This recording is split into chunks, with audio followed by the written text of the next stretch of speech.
Yang Dede nggak bisa tenang. Dede nggak bisa tenang. Dede nggak bisa tenang. Ya Allah.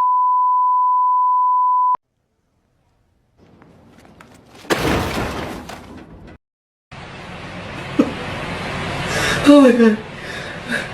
Oh my god. Assalamualaikum warahmatullahi wabarakatuh.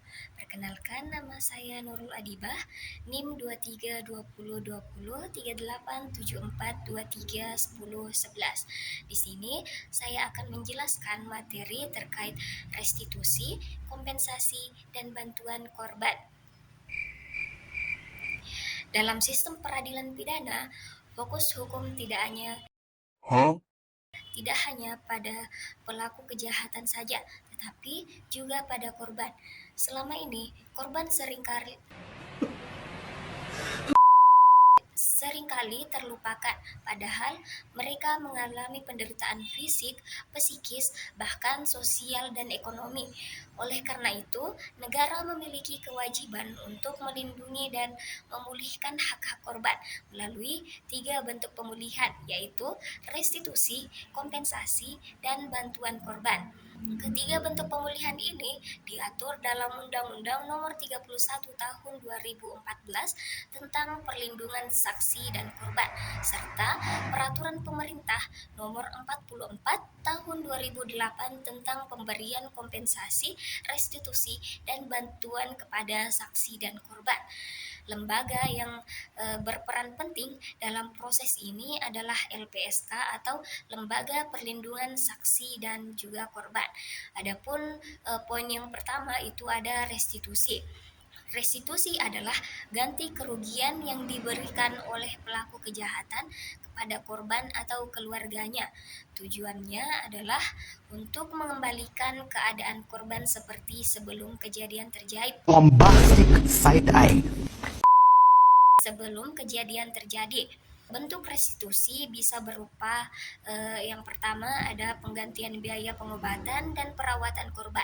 Yang kedua, penggantian kerugian materi seperti kehilangan pendapatan. Yang ketiga, pengembalian harta benda atau pembayaran sejumlah uang sebagai ganti rugi. Prosesnya itu dapat diajukan oleh korban melalui LPSK atau langsung kepada pengadilan.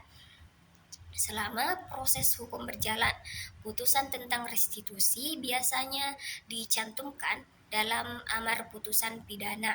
Contohnya dalam kasus kekerasan seksual terhadap anak, pelaku diwajibkan membayar biaya pengobatan dan pendidikan korban. Ini adalah bentuk nyata dari restitusi. Poin kedua, kompensasi. Selama ini, kompensasi merupakan ganti kerugian yang dibayarkan oleh negara kepada korban. Kompensasi diberikan jika pelaku tidak diketahui keberadaannya, pelaku tidak mampu membayar restitusi, atau korban merupakan korban tindak pidana khusus seperti terorisme, perdagangan orang, atau pelanggaran HAM berat.